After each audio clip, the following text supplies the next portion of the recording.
Hello, good evening, my dear students. Welcome back to your economics class. I'm sorry I could not post your classes for the last 2 weeks because I was facing some technical glitches with my laptop. And the software was not working well. Also, I had facing some problem with my microphone.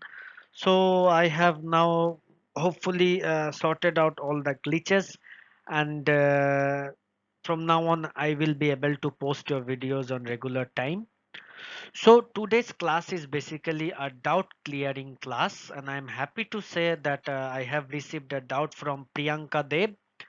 And before we go into in clearing his doubt, let us first see what was his doubt and what was the question that was posted by him. Okay, so her problem was that what is the difference between uh, fixed capital, physical capital, working capital, and human capital. Okay, so let us see. Okay, so first let us understand the difference between a physical capital and a human capital. And before we learn about the difference, we have to know what do you mean by a physical capital and what do you mean by a human capital. So suppose if I have a land, and in that land there is a factory. So that particular land becomes my asset. Okay, this particular land become my assets, and that asset is nothing but my physical capital. But in case of a human capital, as the word says, it is the investment which is done on a human. If we take an example, suppose this is a child and his parents will invest some money right from his childhood so that in his future he becomes a good doctor or an engineer. सो उसका education doctor और engineer बनने के लिए उसको तो education का जरूरत है, और उस एडुकेशन के लिए चाहे वो स्कूल का फीस हो, चाहे वो किताब के लिए पैसा जो दिया गया है, चाहे वो कॉलेज का फीस हो, चाहे वो ट्रांसपोर्टेशन का फीस हो, what ever it may be, that investment which parents does for his student or does for his child so that his child become a successful person in the near future, that investment on the child becomes the human capital for the parents. Obviously every child is an asset for his or her parents.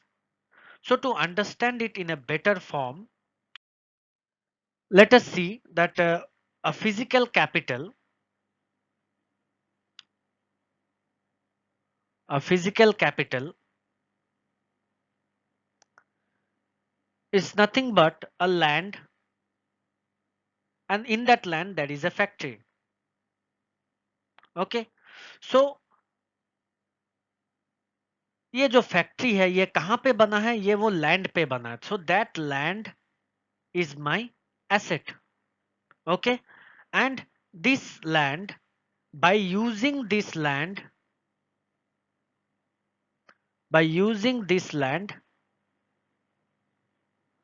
I have built a factory जहां पे बाद में कुछ production होगा, what ever it may be, कुछ production होगा. तो वो फैक्ट्री कहाँ पे बना है, उस लैंड पे बना है. तो वो लैंड क्या है, वो लैंड मेरा एसेट है, and that asset becomes my physical capital. Similarly, in case of a human capital,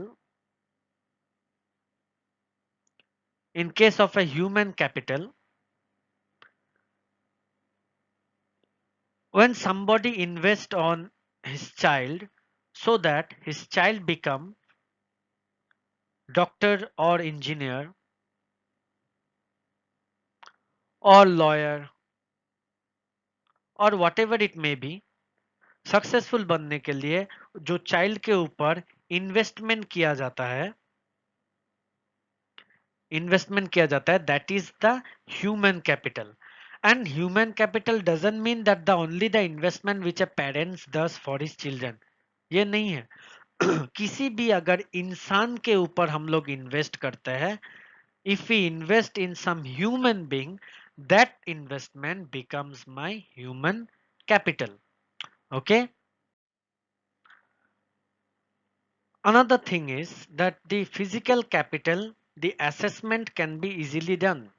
Okay, so the assessment becomes tangible, or it can be it is possible.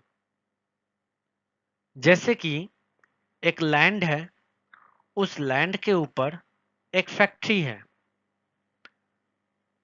तो इस लैंड का value, suppose इस land का value है 50 lakhs and the value of this factory is say 1 crore. So the total valuation of this asset becomes 1 crore 50 lakhs. Okay, so we can possibly make an assessment कि ये जो land है और इसका ऊपर जो फैक्ट्री है, इसका वैल्यूएशन क्या होना चाहिए, ये हम लोग असेसमेंट कर सकते हैं. It is possible, it is tangible. But in case of a human capital, the assessment is not tangible, so it is intangible. Okay, assessment is intangible or it is not possible. क्यों? क्योंकि किसी भी child को बचपन से लेके doctor बनने तक कितना पैसे की जरूरत है, ये बताना पॉसिबल नहीं है. Okay, there are various factors which are involve. अगर ये गवर्नमेंट कॉलेजेस में पढ़ेगा तो कम खर्चा लगेगा as compare to the private college. Okay, अगर गवर्नमेंट स्कूल्स में पढ़ेगा तो कम खर्चा लगेगा as compare to the private schools and private sector schools. अगर ये इंडिया में पढ़ के डॉक्टर बनेगा तो कम पैसा लगेगा rather than studying in some abroad countries. Okay, so these all factors comes into play when we have to make an assessment, and it is not possible for any parents to make an assessment that how much amount of money should be invested on his child so that his child becomes a good doctor or becomes a good engineer in the near future. So the another difference is that in case of a physical capital, the assessment is possible. We can very much assess how much, what is the value or what is the amount of money that is required to make a factory, to buy a land.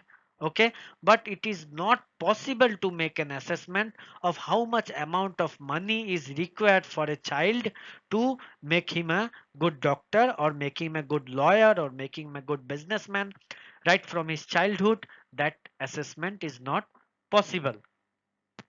Okay, so तो एक बार अगर हम लोग एक summarised वे में देखें तो physical capital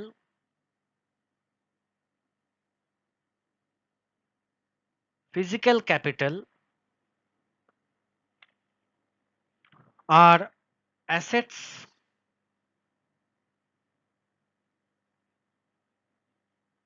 which have been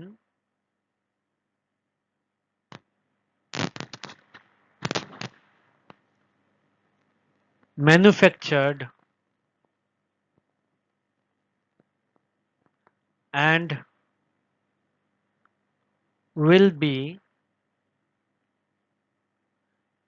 used for further production.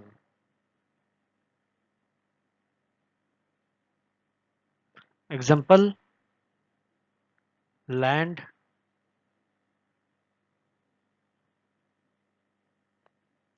machinery, etc.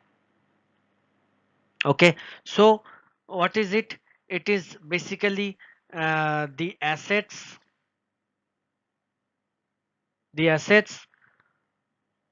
which have been manufactured and will be used for further production.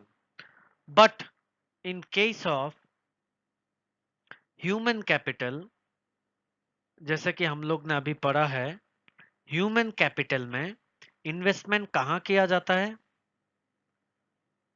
Human capital में किसी भी इंसान का या किसी भी चाइल्ड का नॉलेज के ऊपर इन्वेस्टमेंट किया जाता है. Okay, the investment is done on someone's knowledge. The investment is also done on someone's education. Okay, the investment is done on someone's skill. The education, in case of human capital, the investment is done on someone's talents and etc. So यहाँ पे investment knowledge के ऊपर, education के ऊपर, skill के ऊपर, talent के ऊपर इन्वेस्ट किया जाता है, और यहाँ पे इन्वेस्टमेंट ज्यादातर एसेट्स के ऊपर किया जाता है. Okay, so this is the difference between physical capital and. Okay, now let us learn the difference between the fixed capital and the working capital. So सबसे पहले we have to know about the meaning. What is the meaning of fixed capital and what is the meaning of working capital? So the fixed capital is basically the fixed asset जो उनके पास रह जाता है, that is a permanent asset, like in case of a physical capital. Physical capital क्या है? कोई land है, उसके बाद उसमें कोई बिल्डिंग बना है, कोई फैक्ट्री बना है, that becomes the fixed capital. फिर उसमें कोई मशीनरीज खरीदा, that machineries become the fixed capital. That means it is the asset which a person has, that assets, it is the fixed capital. Okay, now working capital is nothing but it refers to the current asset minus the current liabilities. Now what do you mean by current asset? Current asset means the fixed capital, the fixed capital which a person has plus the other assets, that means the total assets उससे अगर हम लोग minus the current liabilities जो किसी भी person का पास है, liabilities, उसको अगर हम लोग सब्सट्रैक्ट करेंगे, the amount that we get, that becomes the working capital. Okay, now let us learn about the liabilities. Liabilities का मतलब क्या है? Suppose there is a person called mister X, और मिस्टर एक्स ने एक्स वाई जेड कंपनी खोला. इस x Y Z company खोलने के लिए मिस्टर एक्स ने बैंक से 1 करोड़ रुपया का लोन लिया.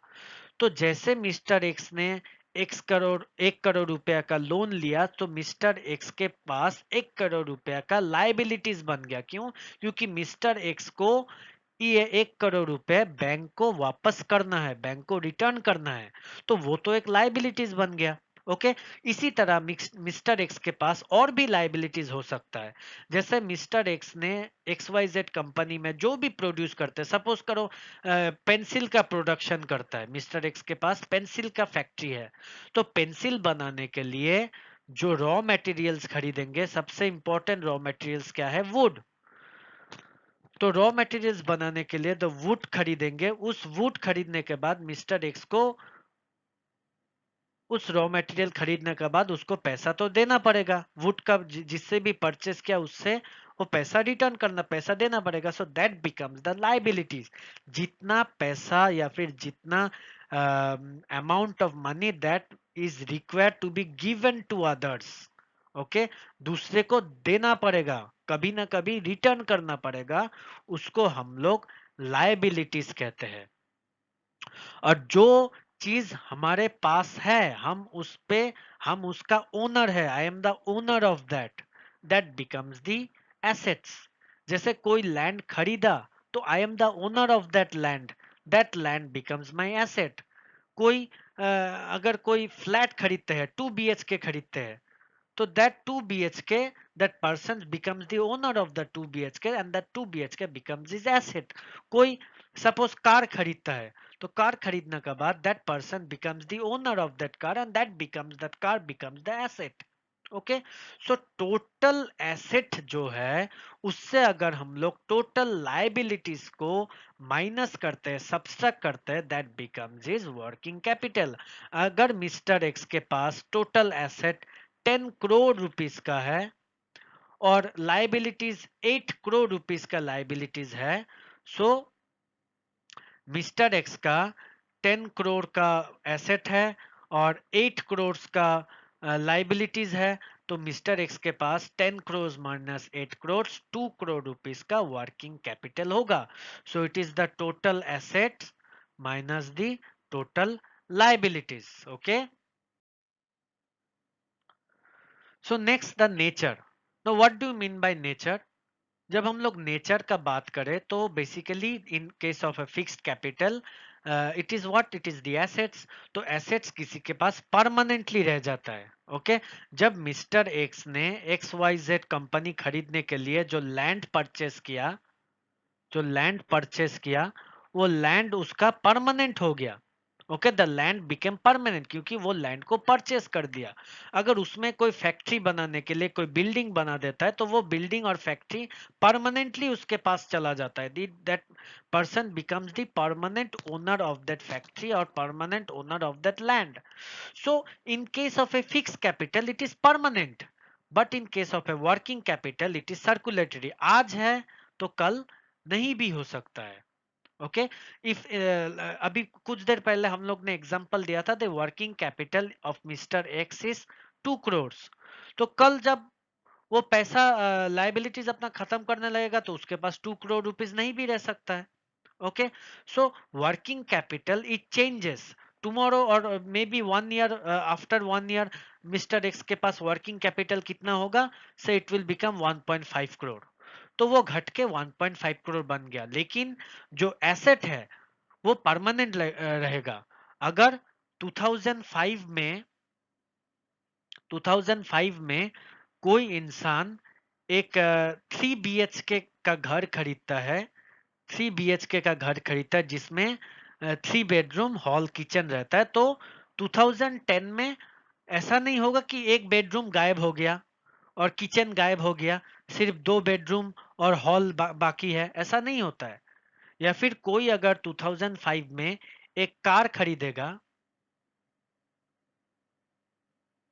ओके, एक कार खरीदेगा, तो ऐसा नहीं होगा कि 2010 में एक टायर गायब हो गया और एक ही टायर में चल रहा है, या फिर उसका हेडलाइट गायब हो गया, इंजन आधा चला गया आधा इंजन चल रहा है. ऐसा नहीं होता है. Okay. That person becomes the permanent owner of this particular car. Okay. But this working capital is circulatory. आज 2 करोड़ रुपीस है, कल को वो 1.5 करोड़ रुपीस भी हो सकता है, या फिर 1 मंथ के बाद वो 3 करोड़ रुपीस भी हो सकता है. That means this is circular. ये किसी के पास परमानेंटली नहीं रहता है. Okay. That does not remains with anyone permanently.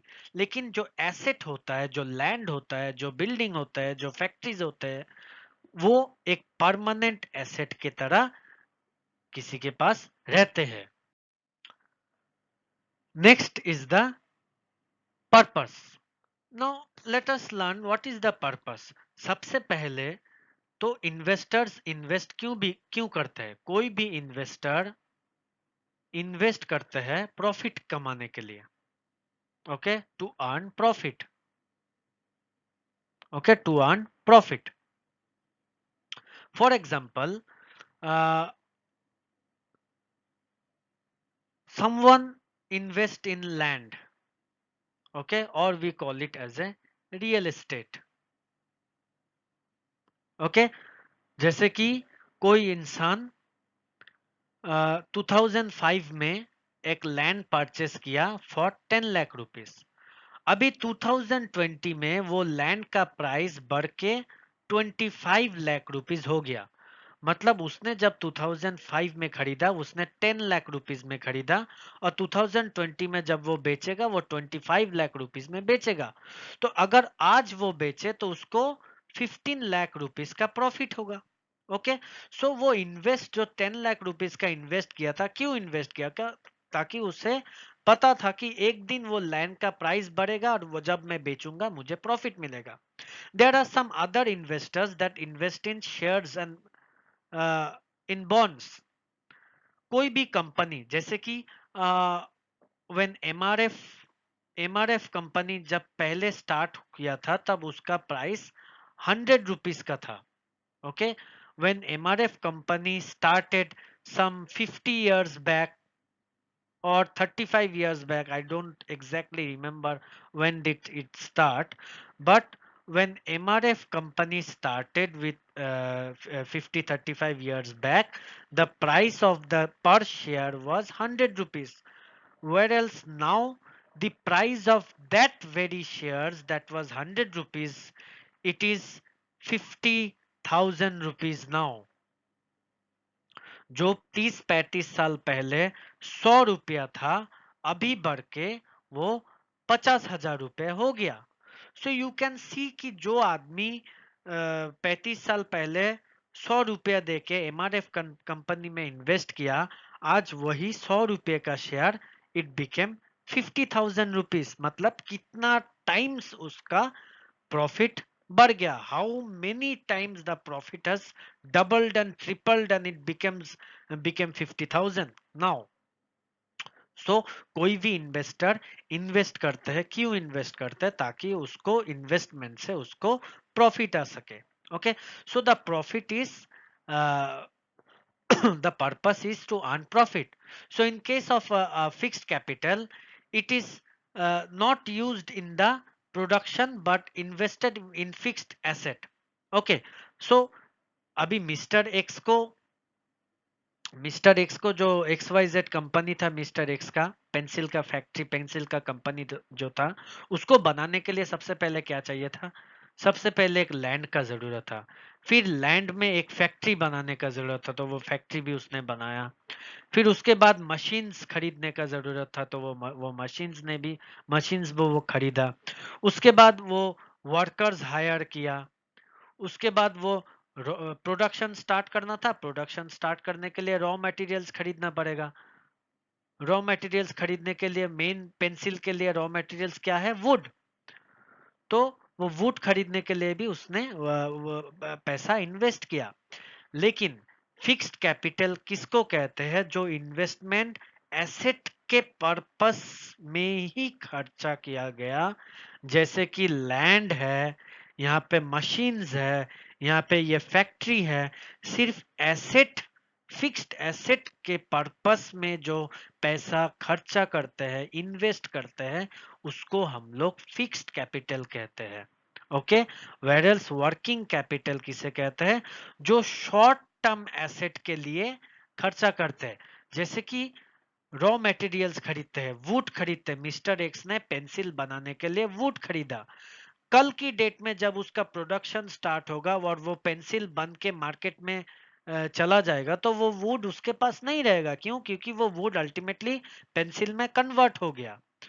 So that would is not permanent, that is a short term. आज खरीदा, आज है, लेकिन कल जब वही वुड मशीन में पेंसिल बन के बाजार में जाएगा बेचने के लिए, तो वो वुड नहीं रहेगा. तो वो शॉर्ट टर्म के लिए वो उसका कैपिटल इन्वेस्टेड है. लेकिन लॉन्ग टर्म के लिए फिक्स्ड कैपिटल, जो लॉन्ग टर्म के लिए वो लैंड अचानक से नहीं जाने वाला, या फिर वो बिल्डिंग अचानक से नहीं जाने वाला, वो उसका परमानेंट एसेट है. तो लंबे समय के लिए जो लैंड होते हैं वो लंबे समय के लिए होते हैं. कोई एक दो दिन के लिए लैंड नहीं खरीदते, वे फिर एक दो दिन के लिए कोई फैक्ट्री नहीं बनाते हैं. ओके, कोई मशीनरीज एक दो दिन के लिए नहीं खरीदते हैं. So for a longer period of time जो कैपिटल इन्वेस्टमेंट होते हैं एसेट्स के लिए, that is known as the fix capital. Where else छोटे समय के लिए, शॉर्ट टर्म के लिए, शॉर्ट टर्म एसेट्स के लिए जो कैपिटल होता है, that capital is known as working capital. Okay, now what is the source? ये फिक्स्ड कैपिटल का सोर्स क्या है? The fixed capital source is come from selling of shares, debentures, long term loans and bonds. Okay, now suppose mister X को factory बनाने के लिए, land खरीदने के लिए सपोज 50 लाख रुपीस चाहिए. वहां पे फैक्ट्रीज बनाने के लिए अनदर 1 करोड़ रुपीस चाहिए. फिर मशीन्स खरीदने के लिए अनदर 50 लाख रुपीस चाहिए. तो वो टोटल सिर्फ फिक्स्ड एसेट्स कितना होता है? That fixed assets is suppose 2 crore rupees. 2 crore rupees. तो वो 2 करोड़ रुपीस वो कहाँ से ला सकता है? वो इतना पैसा उसके पास नहीं भी हो सकता है. तो वो 2 करोड़ रुपीस या तो वो बैंक से लोन ले सकता है. Okay, loan from the bank. या फिर वो पैसा वो पब्लिक से भी ले सकते हैं। पब्लिक से कैसे ले सकता है? पब्लिक तो ऐसे उसको पैसा नहीं देगा, कोई चंदा नहीं देगा, उसको ऐसे डोनेट नहीं करेगा। हाँ, तो पब्लिक को क्या करेगा? पब्लिक को वो अपना कंपनी का शेयर बेच देगा। ओके, जैसे कि सपोज उसका कोई कंपनी का नाम है एक्स वाई जेड कंपनी, तो वो एक्स वाई जेड कंपनी का कुछ शेयर, जैसे कि सपोज 80% शेयर वो रखेगा और बाकी का 20% शेयर वो बेच देगा। ओके, लोगों को बेच देगा, बदले में लोग उस शेयर को खरीद के उसका पैसे में इन्वेस्ट करेगा। Suppose we have A, we have B, we have C, we have D, we have V. इन 5 लोगों ने एक्स वाई जेड कंपनी का शेयर खरीदा। तो अब ये शेयर खरीदने से क्या होता है कि मिस्टर ए का जो एक्स वाई जेड कंपनी है, this X Y Z company belongs to mister x.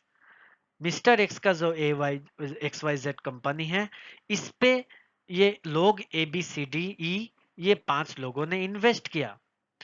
तो बदले में मिस्टर एक्स क्या करेगा? Mister X will promise to pay them some percentage of the profit. Okay, जो भी टोटल प्रॉफिट होगा उस प्रॉफिट में से थोड़ा प्रॉफिट इन सब शेयर होल्डर्स को मिलेगा। And that sharing of profit is called,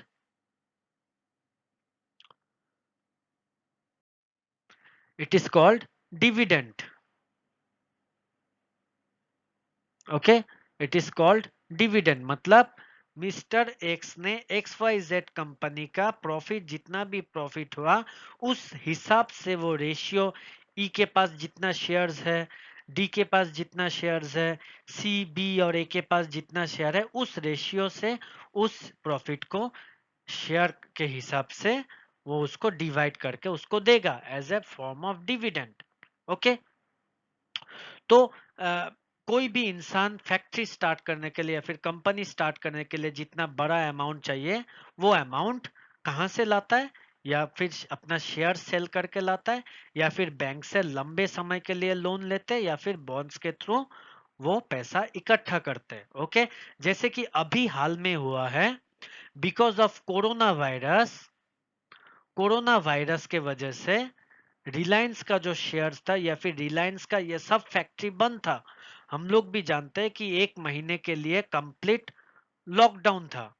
complete lockdown होने के वजह से ना तो फैक्ट्रीज में प्रोडक्शन हुआ, ना कोई वर्कर्स काम कर पाया, सब लोग अपने घरों में बंद था, जिसके वजह से सब कंपनीज लॉस में चलने लग गए। तो रिलायंस कंपनी भी लॉस में चलने लगा, उनका भी डेप्थ हो गया, मतलब लाइबिलिटीज बढ़ गया, क्योंकि प्रोडक्शन ठप हो गया, प्रोडक्शन बंद हो गया।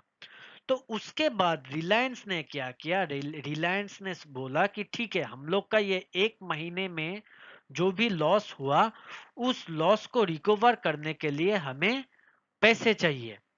और वो पैसे कहां से लाएंगे? वो पैसे हम लोग जनता से लाएंगे, हम लोग पब्लिक से वो पैसे लेंगे। कैसे पैसे लेंगे? हम लोग फिर से अपना रिलायंस का शेयर बेचेंगे। फिर रिलायंस ने एक राइट इशू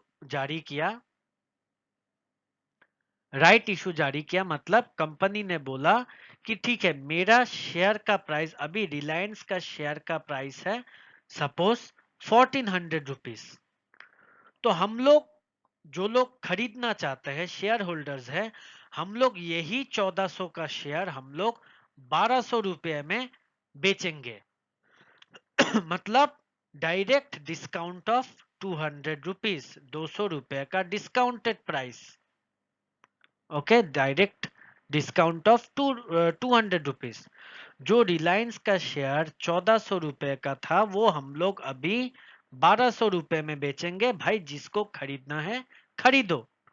और जैसे ही लोग 1200 रुपये देखा कि भाई 1400 का शेयर है, 1200 में मिल रहा है, डायरेक्टली 200 रुपये का प्रॉफिट हो रहा है, तो चलो खरीदते हैं। और जैसे ही वो लोग ने खरीदा रिलायंस को, वो लोग अपना पैसा खरीद के अपना फंडिंग दिया, रिलायंस को फंडिंग दिया, क्योंकि सब लोग जानते हैं कि रिलायंस अभी हाल में फेसबुक के साथ पार्टनरशिप किया है। ओके, ये तो सबको जानता है कि रिलायंस ने फेसबुक के साथ पार्टनरशिप किया। और अभी रिलायंस आरामको नाम का एक कंपनी, सऊदी अरब का कंपनी है आरामको, उसके साथ भी डील साइन करने वाला है। तो सबको ही जानते हैं कि भाई रिलायंस है, सबसे बहुत बढ़िया कंपनी है, मुकेश अंबानी का कंपनी है, जियो है और पता नहीं क्या क्या है। भाई ये कंपनी तो फ्यूचर में बहुत ग्रो करेगा। तो हम लोग इस कंपनी में अपना पैसे इन्वेस्ट करते हैं। और जहां तक अभी का बात है, अभी तो 1400 का शेयर 1200 में मिल रहा है, डायरेक्टली 200 रुपए का डिस्काउंट में मिल रहा है। तो इतना अच्छा मौका कौन अपने हाथ से जाने देगा। सब शेयर होल्डर्स ने, जिन जिन के पास शेयर्स था, अपॉन अ रेशियो ऑफ 15:1 वो लोग ने शेयर्स खरीद लिया। ओके, सो वो जो शेयर खरीदा, that amount of money Reliance के पास गया, ताकि रिलायंस दोबारा से अपना बिजनेस स्टार्ट कर सके। और जितना भी लॉस था, एक महीने के लॉकडाउन के वजह से जितना भी लॉस हुआ, उस लॉस को रिकवर कर सके। Okay, so that becomes the investments. Okay, by selling of shares. Okay, now what is the objective what is the objective? The main objective is investors invest money hoping to make future profits. Okay, now let us consider it as Reliance. Okay, let us consider the example of Reliance. You all know that Reliance किसका founder member कौन है? धीरू भाई Ambani. Okay, the founder of Reliance Industries is Dhiru भाई अंबानी. तो धीरू भाई अंबानी ने जब Reliance company खोलने का सोच लिया, तो सबसे पहले उनको क्या जरूरत था? उनको एक लैंड का जरूरत था। तो सबसे पहले धीरू भाई अंबानी ने एक लैंड परचेस किया। फिर उस लैंड के ऊपर उसने अपना फैक्ट्री या फिर मैन्युफैक्चरिंग यूनिट जो भी हो वो बनाया, मतलब फैक्ट्रीज ये सेटअप किया। उसके बाद मशीनरी परचेस किया। ओके, उसके बाद वर्कर्स हायर किया जो उस कंपनी में फैक्ट्री में काम करेगा। फिर उसके बाद रॉ मटेरियल्स खरीदा। ओके, उसके बाद रॉ मटेरियल्स खरीदा। रॉ मटेरियल्स खरीदने के बाद प्रोडक्शन स्टार्ट हुआ। और फिर वो प्रोडक्शन स्टार्ट होने के बाद जब वो प्रोडक्ट मार्केट में बाजार में जाके सेल हुआ, उसके बाद वो प्रॉफिट अर्न करना स्टार्ट किया। तो ये जो धीरू भाई अंबानी ने जो रिलायंस इंडस्ट्री बनाया, आज इतना बड़ा रिलायंस इंडस्ट्री बनाया, ये कोई रातों रात मैजिक वेंट नहीं है कि उसने एक जादू का छड़ी छड़ी घुमाया और ये रिलायंस इंडस्ट्री इतना बड़ा हो गया।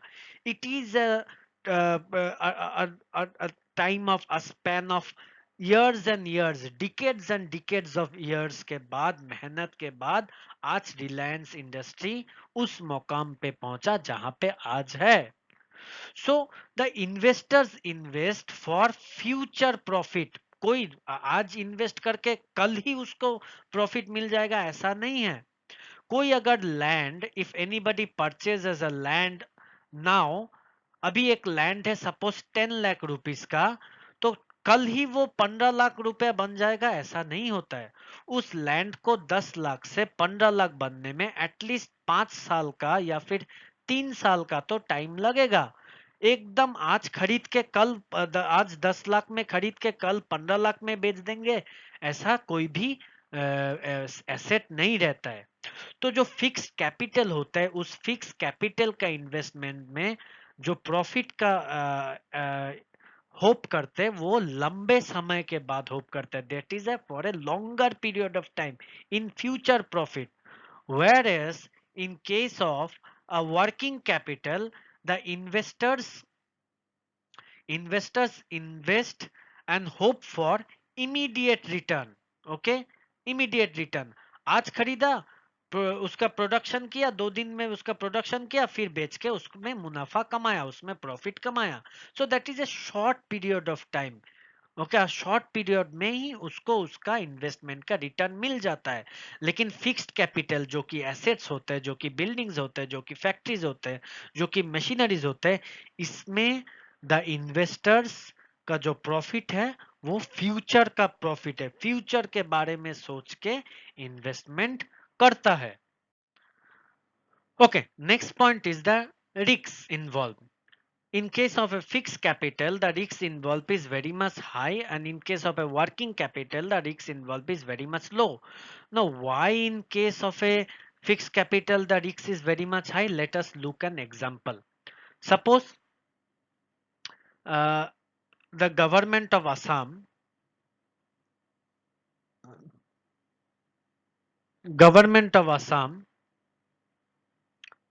has planned to build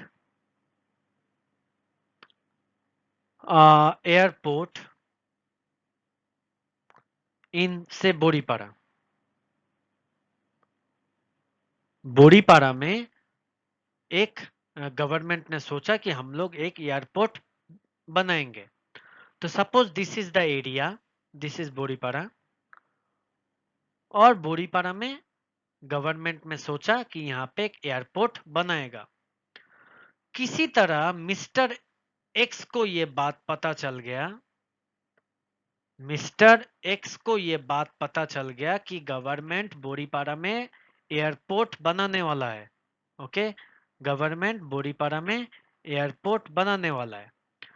तो मिस्टर एक्स ने क्या किया, मिस्टर एक्स ने इसके साथ जो भी लैंड था, उस लैंड को, ये जितना भी लैंड था, ये पूरे लैंड में मिस्टर एक्स ने खरीद लिया.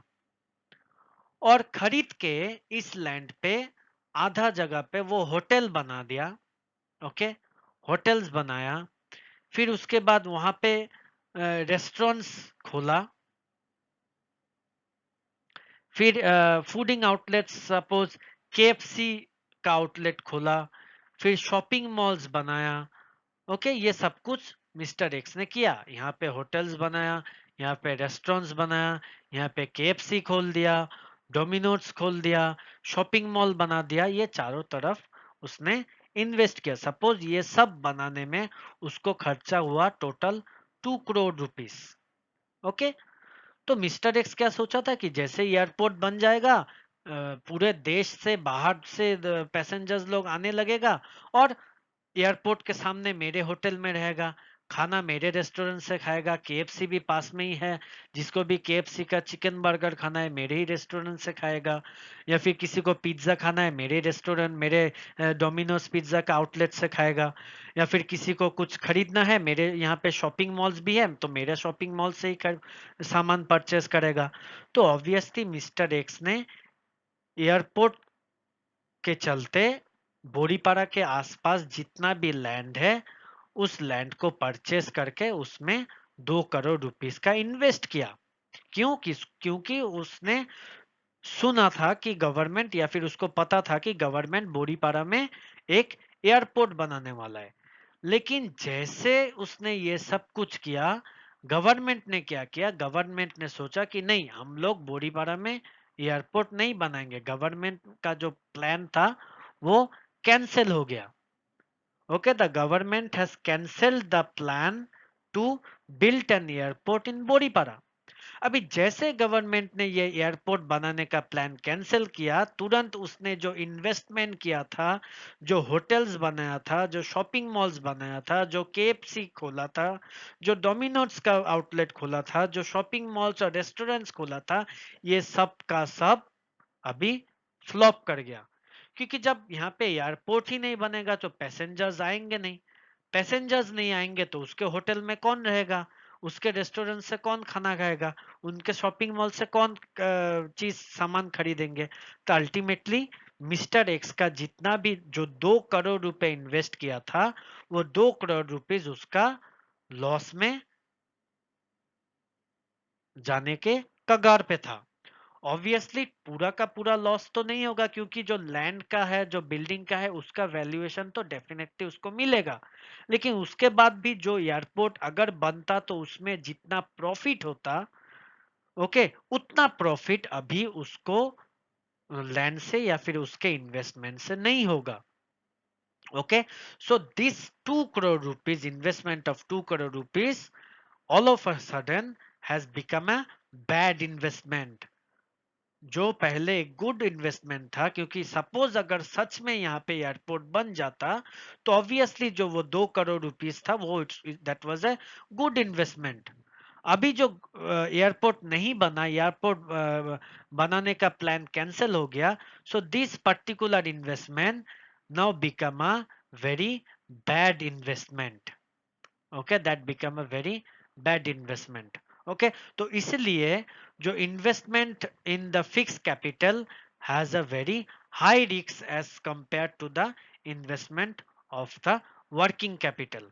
Okay, so I hope with this I was able to clear Priyanka's doubt, and as well as others, those who have doubt on the different capitals. I hope I was able to clear the doubts.